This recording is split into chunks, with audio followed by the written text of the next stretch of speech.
What's up everyone, this is Stephanie. Welcome back to another vlog. Today we're at the Huntington Library in San Marino, California. We're going to take a tour. We're going to see what's open and what's not due to everything being back to normal somewhat in California. So let's get started. So the first garden that we encountered was the California garden, and in the back there that is a cafe that you're able to eat at. We then moved over to the Camellia garden, and this was really pretty because there's all types of camellias in between the statues that you see here. There's about 80 different camellia species and about 1,200 cultivated varieties. Most of these peak at their bloom in January and February, and it puts on a really nice display as you see here. We even ran into some geese, some wildlife, and that was super cute. And then we made our way over to the fountain, and the fountain was just beautiful, and people just, they throw in pennies and it's coins and they take pictures. It's a great place to get content. We got some content there as well. And it's just a really serene garden. It's just really feel good, and it was very, very nice.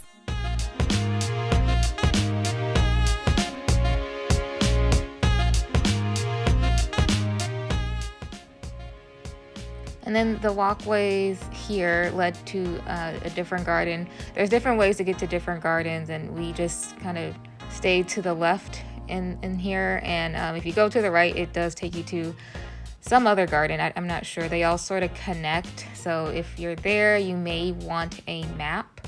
They do offer those as soon as you get in.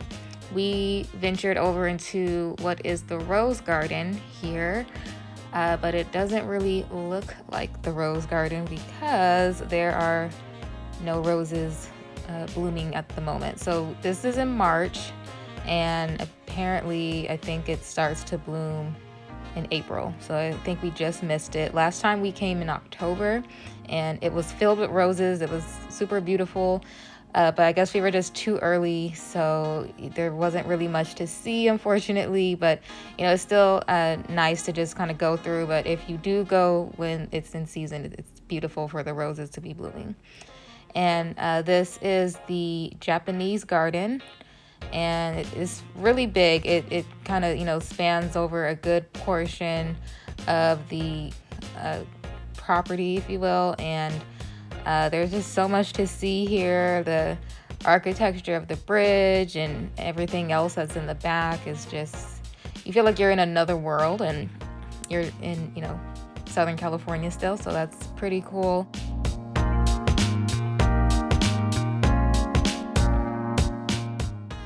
And this garden is one of the most popular attractions at the Huntington, even back when it opened in 1928 to the public.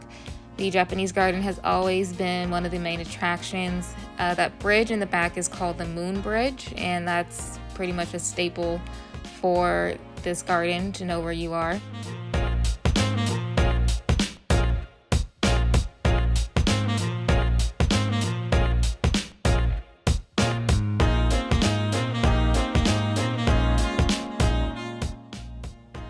And then moving to a different part of the garden, we have all these bamboos, which make a nice walkway.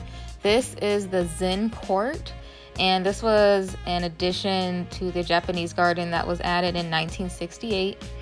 And then you come back out and you can just see all the beautiful views. You go up some stairs to get to that second part of the Zen garden. And then when you come back out, you can see everything. It's nice.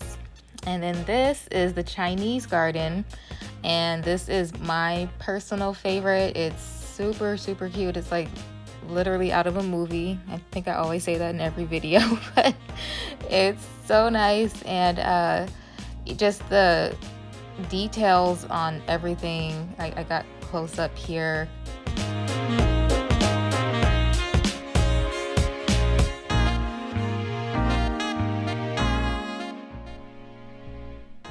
And this, ladies and gentlemen, is why it's my favorite garden. It's gorgeous. Look at this. I love coming here. Anytime I come to the Huntington, I have to come to the Chinese gardens. And a quick fact, these were inspired by the gardens of Suzhou, which is a city located near Shanghai. And this is where, I guess back in the day, a lot of wealthy scholars and merchants, they built tasteful gardens combining architecture, waterworks, rockeries, plants. But overall, this is my favorite place to get content. We take pictures here. Clearly is my favorite place to do all of that. So if you do come here, you'll spend some time here because it's a lot bigger than it looks. I'm giving little snippets here and there, but this does take a steady amount of time, and to really take everything in, you will spend some minutes here. It all kind of depends on what you want to see.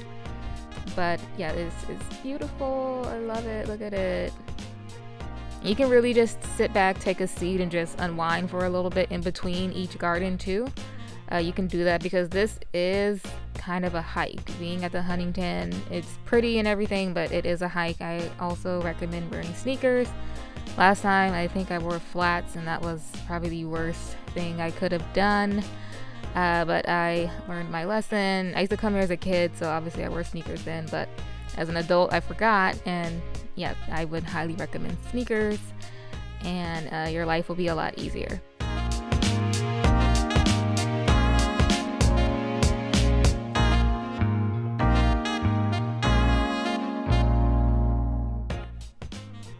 And this is the jungle garden. You'll still see more geese, and there's also koi fish in the water. Somehow I didn't get a picture or a video of the koi fish, but they're all over when you go to different bodies of water at the Huntington.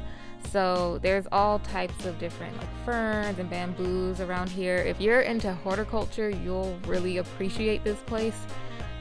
You can get tons of ideas obviously for your gardens or your backyard at home. So whatever you're into, there's a lot just to kind of take away from being here.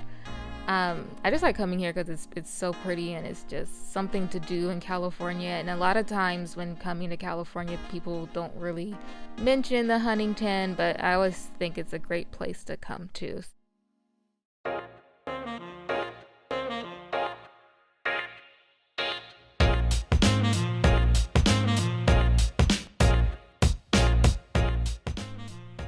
And this is the desert garden, and please forgive me, there's something going on with my camera, and a lot of the footage is kind of like shaky. I tried to edit as best as I could, but I don't know what was going on, so I got it together for majority of the video. But yes, the desert garden is a great place to visit.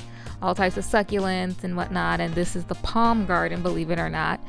So there's like a garden for everything. So there's 16 gardens total, spanning 120 acres at the Huntington. So we didn't even get to all the gardens. We thought we did, and there were a couple that we missed. But again, when you go, you get a map, and you can figure it out. So right now we're in the Zen garden with all the beautiful bamboos. It's so cute here.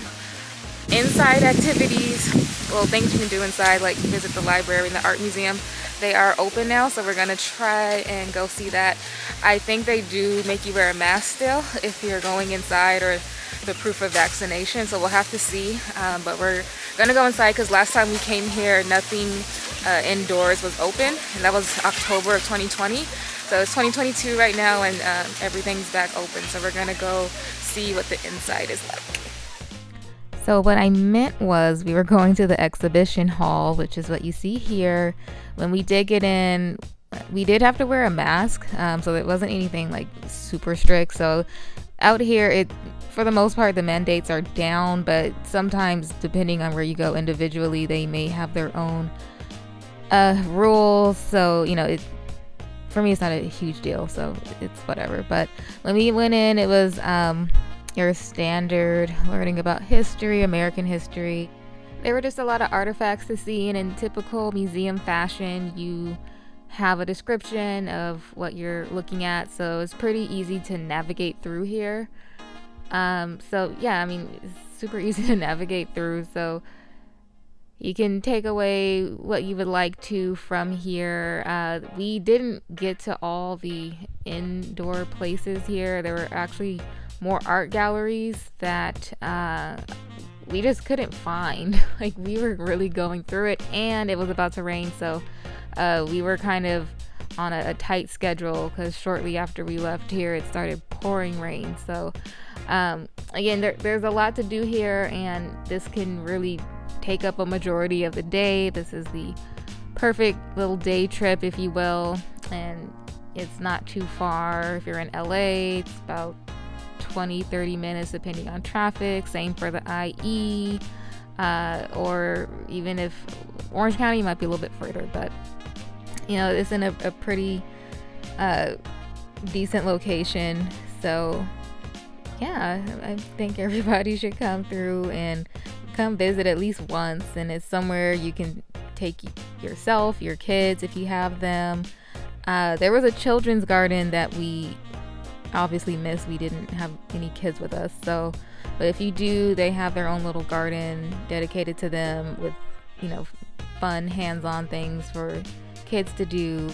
And they squeezed a little Black history in here, which was nice to see. So they had Lauren Miller, who was a civil rights attorney and just really big in California's Black history, because a lot of times when you speak of the civil rights movement, you don't always hear about certain names, and more on a local level. He did a lot of good work in fighting against housing discrimination, so I was really flattered to see that. And then they even had Otis Redding, so you know, just that era that typically gets highlighted a lot of time when we speak about Black history. So you know, there's a lot you can take from being inside of the exhibition hall, and you know, it spans across different centuries.